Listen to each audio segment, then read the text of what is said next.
Hey everyone, welcome back. So in this video I'm going to show you how I made this laptop stand. And the reason I'm making it is because I needed a way to make it easier for me to sit on the couch and work on my computer, sit in bed and use my computer, because I don't yet really have a home office, which at some point I do plan on putting together. But this will just make it a lot easier for me to be able to use my laptop to do all the work that I'm doing. This video is going to be a multi-part video. This laptop stand is made of reclaimed cedar decking and some oak scraps that I use for splines in the mitered joinery that I did. Let's just get right into it. I'm going to show you how I made this laptop stand, so stick around. So as I mentioned, for this project I'm using reclaimed cedar decking, and this decking came from a deck that I took down for someone in trade for the wood. And I actually have quite a bit of it, so I will probably be making some other projects in the future with more of this. So the first thing I do is cut it down to length, and in this piece I cut this down to about 12 inches, and this is for the legs. So I'm going to show you just once the process of dimensioning the wood, planing it, and getting it ready for glue up. So I cut the first piece off one board. The rest of that board didn't look so great, so I grabbed another one. You can see this one has kind of a bit of a chunk missing out of it. So here again, I'm just marking it about 12 inches down. It's not exact or perfect, 'cause later I can cut it to exactly what I need. So I'm just getting this cut up and cleaned up so I can glue them up together and make a panel out of it for one of the side legs. So here I'm just measuring off the third piece, and I'm cutting it off by hand. I'm not great at working with a handsaw just yet.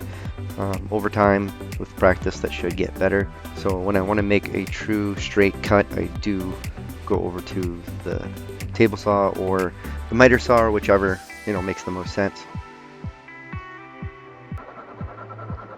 So now I get the three pieces cut to roughly the length that I'm going to need. And here I'm just using a scrap piece of wood, and I commonly do this for hand planing a flat piece of wood on the top of the bench to make it easier so it doesn't move around. So I just put a little piece of wood there, clamp it down to the bench, and then I have something to push up against as I'm working. So I just grab my hand plane and just go ahead and scrub the surface here to make it nice and smooth and flat. And you'll see that the boards do have some screw holes in them and a bit of cracking from dried from the sun, and it's cracked a little bit, and it's still pretty stable wood. It's not a piece that, if it were a piece that I could just crack in half by hand, I wouldn't use it for this project. But these pieces that I picked out are pretty stable and worked out really well.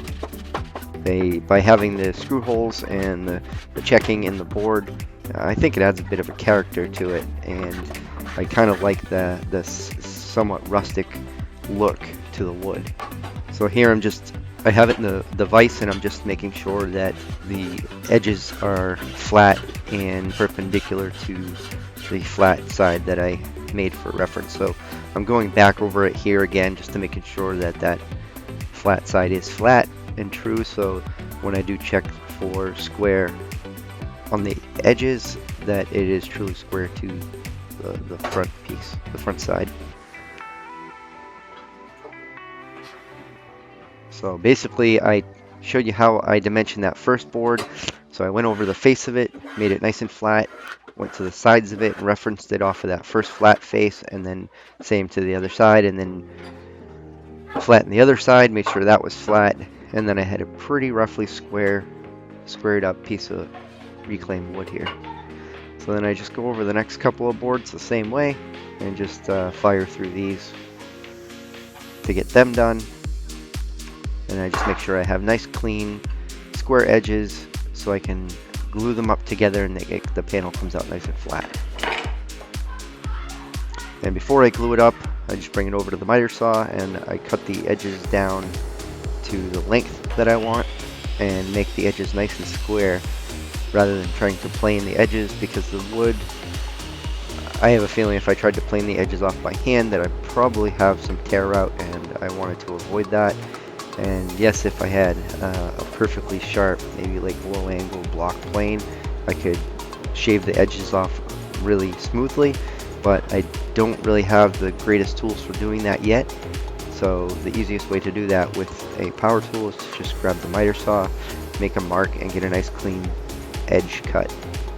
And that is going to be important for making the miter joint because if those two ends don't meet up smoothly, that will show in the legs and the joint won't be nice and square, making for a good square flat laptop stand. So now I've got those cut to length. Just bring them over to this table here. It's actually just my table saw with a piece of cardboard on it. So throw some glue on the edges and smear them across the edges nice and smooth with my finger. Little towel here to clean my finger off when I'm done. Throw those together, make sure they're pretty flat as they go together. And then I just gotta grab some clamps and clamp it all up. And like they say, there's no such thing as using too many clamps. So I got one on each side. I am gonna throw one here in the middle underneath, coming in at it from the other side. And I just use this slightly wet rag to clean up some of the excess glue.